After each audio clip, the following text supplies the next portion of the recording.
Time magazine just put out this very in-depth profile of MrBeast, and it paints a very big and adventurous, but also messy and concerning picture. They dive into the insanity of his schedule, the success, all the numbers, and with that, sharing an image of a Jimmy Donaldson that's just going from one thing to the next. Right, at one point, they talk about producer Kyle Bennett, and he's explaining the 1,000 Spider Challenge, but then all of a sudden, he stops and looks around, and he's lost his audience, Jimmy Donaldson, saying he has just quietly left the room, with Bennett saying, "Classic." With time going on to say Donaldson is supposed to be showing a reporter and a film crew of one around the set for the next in his series of wildly popular videos, going on to describe all the things that are set up, but saying Donaldson's not happy. He's been away on another shoot for 11 days and he's not thrilled with the progress of this one, with Jimmy saying, "I'm not really good at these things." With at times the piece touching on not only the crazy views, but the schedule that they're putting these videos out on and also the scale of those videos. And then with that, the timepiece kind of pivots, with him saying Time spoke to a dozen former MrBeast employees, and while all admired Donaldson and his vision, they found that the company's attention to detail slipped when it came to adhering to safety norms or maintaining a healthy work culture, and adding many had signed NDAs and would not go on the record for fear of angering a powerful company. But with it, you had one creative producer who worked with MrBeast in 2023 saying they view safety as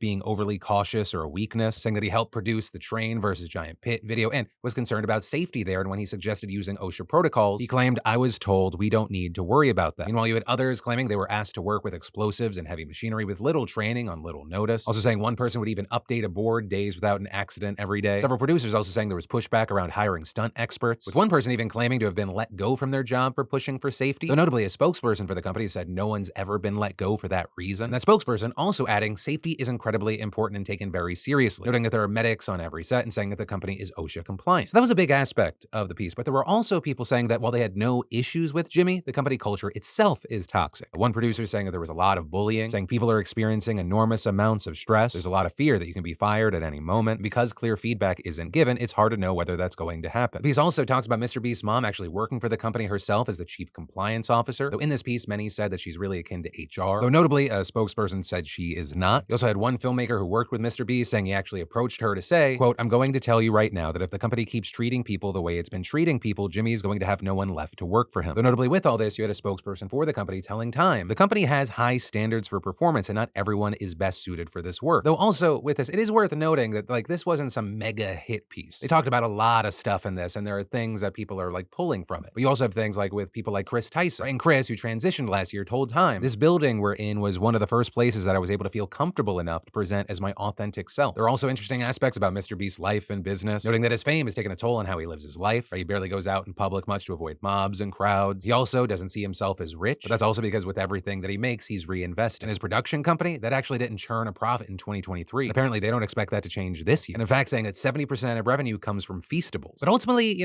that is where we are on this. And the profile is very big, so if you're interested in a true deep dive on this, I'll include a link to the article down below. But I also I want to leave you with the question of, what are your thoughts on this? Right, I know there are a lot of things that are touched on, and there we also have accusations from former employees, denials from the company. Yeah, let me know.